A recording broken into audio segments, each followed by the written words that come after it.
is species-specific, artinya air susu diciptakan khusus untuk setiap jenis mamalia. Induk kuda, kambing, dan sapi memproduksi air susu yang tinggi mineral agar tulangnya kuat sehingga dapat segera berjalan setelah lahir. Sedangkan induk paus memproduksi susu tinggi lemak agar anak paus siap bermigrasi ke air laut yang lebih dingin. Bayi manusia tidak terburu-buru harus bisa berjalan sesaat setelah lahir, dan tidak pula harus menerjang udara dingin karena tidak tinggal di lautan. Fisik bayi manusia lebih lemah, sehingga perlu perlindungan dari organisme berbahaya ketika dilahirkan, dan hanya ASI yang dapat memberikan zat perlindungan itu. Hal ini, sebagaimana termaktub dalam Quran, Surat Ar-Rum ayat 54. Allah, dialah yang menciptakan kamu dari keadaan lemah. Dalam Quran Surat An-Nisa ayat 2, dan manusia diciptakan dalam keadaan lemah. Tertera pula di Quran Surat An-Nisa ayat 28. Allah hendak memberikan keringanan kepadamu, dan manusia dijadikan bersifat lemah. Karakteristik bayi manusia, yaitu fokus pertamanya adalah mengembangkan otak. Dan hanya komposisi asilah yang paling sesuai untuk kebutuhan ini.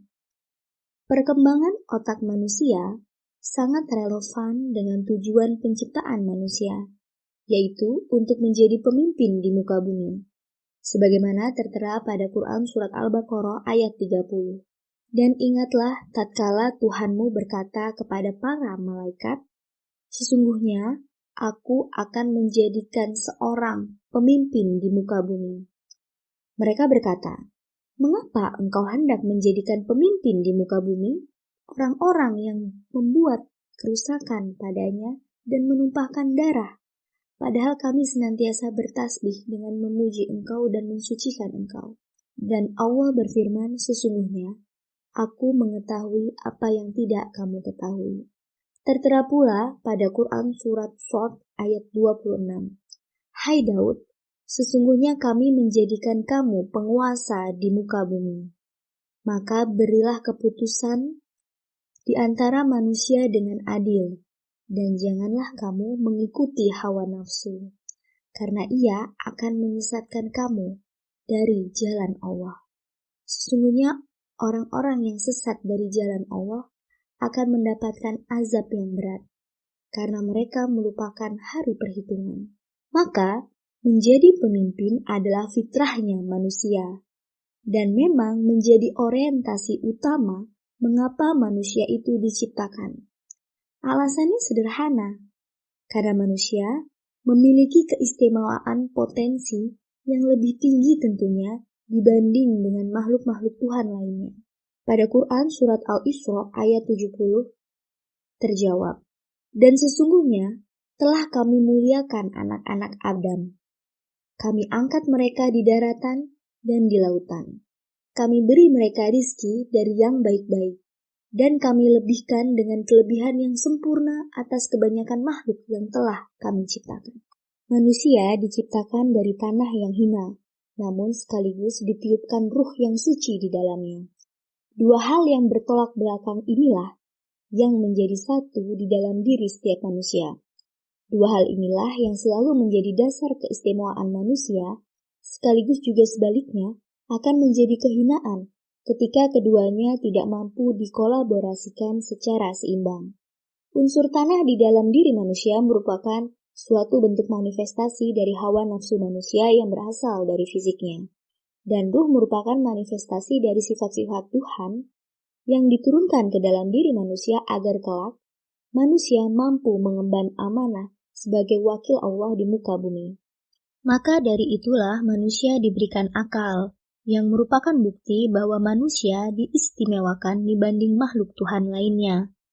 Hal ini menjadi bukti lain bahwa bayi manusia terlahir dengan fokus pertamanya adalah perkembangan otak, karena keterampilan utama otak adalah akal, dan hanya komposisi ASI yang paling sesuai untuk memaksimalkan perkembangan otak manusia.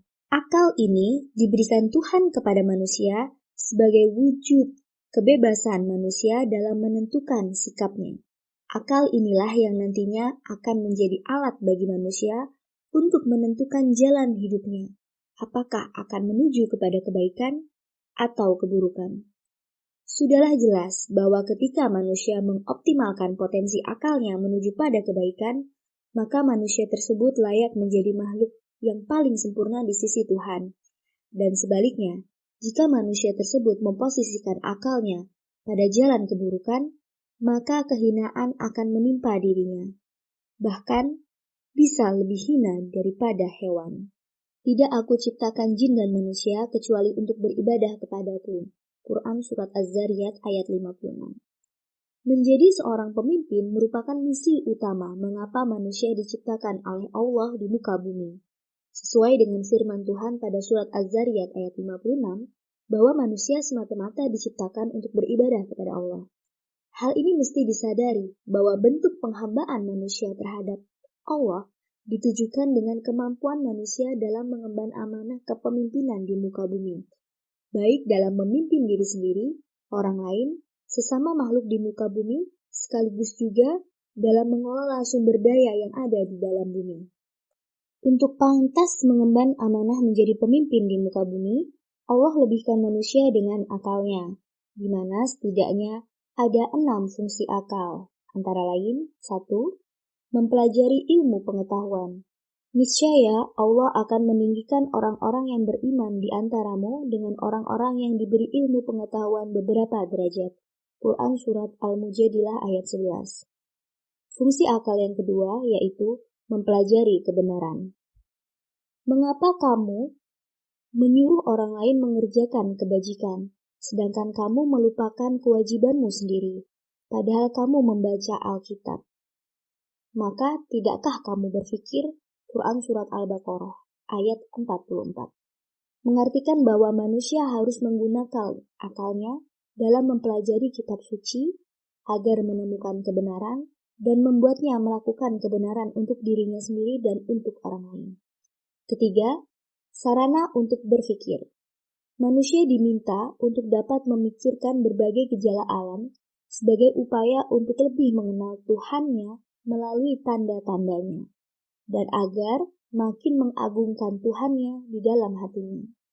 Sesungguhnya pada penciptaan langit dan bumi, pergantian malam dan siang, kapal yang berlayar di lautan dengan muatan yang bermanfaat bagi manusia, apa yang diturunkan Allah dari langit berupa air, lalu dengan air itu dihidupkannya bumi setelah mati, dan ditebarkannya di dalamnya bermacam-macam binatang, dan perkisaran angin dan awan yang dikendalikan antara langit dan bumi, maka semua itu sungguh merupakan tanda-tanda kebesaran Allah bagi orang-orang yang berfikir. Quran Surat Al-Baqarah ayat 164. Fungsi akal yang keempat yaitu sebagai syarat untuk dibebankan syariat ataupun kewajiban. Setiap yang berakal pasti diberi amanah, yaitu diberi kewajiban agar akalnya senantiasa terjaga dalam kebenaran, seperti kewajiban beribadah, kewajiban mengajak kepada kebaikan, dan kewajiban mencegah dari keburukan.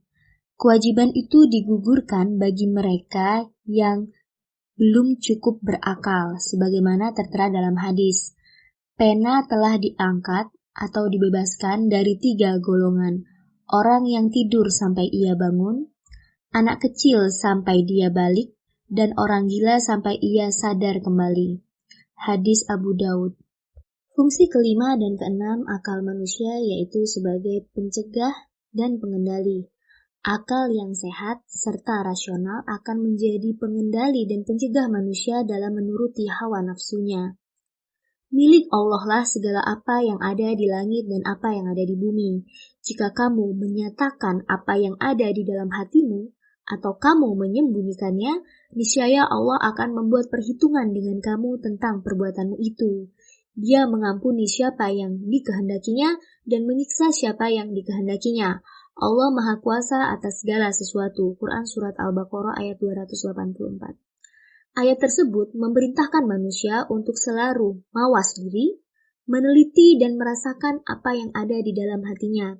Jika sesuai dengan perintahnya, maka manusia diminta untuk memelihara itu agar menjadi amal perbuatan baik. Namun jika sebaliknya, maka Allah Subhanahu wa Ta'ala akan memberikan ganjaran yang setimpal. Kesimpulannya, ASI dan menyusui adalah perintah terbaik dari Tuhan, yang jika dilakukan manusia, maka akan menjadi modal terbaik untuk perkembangan otak manusia. Dan keterampilan terbaik otak adalah akal, yang jika berkembang dengan optimal, maka manusia dapat memenuhi fitrahnya sebagai pemimpin di muka bumi.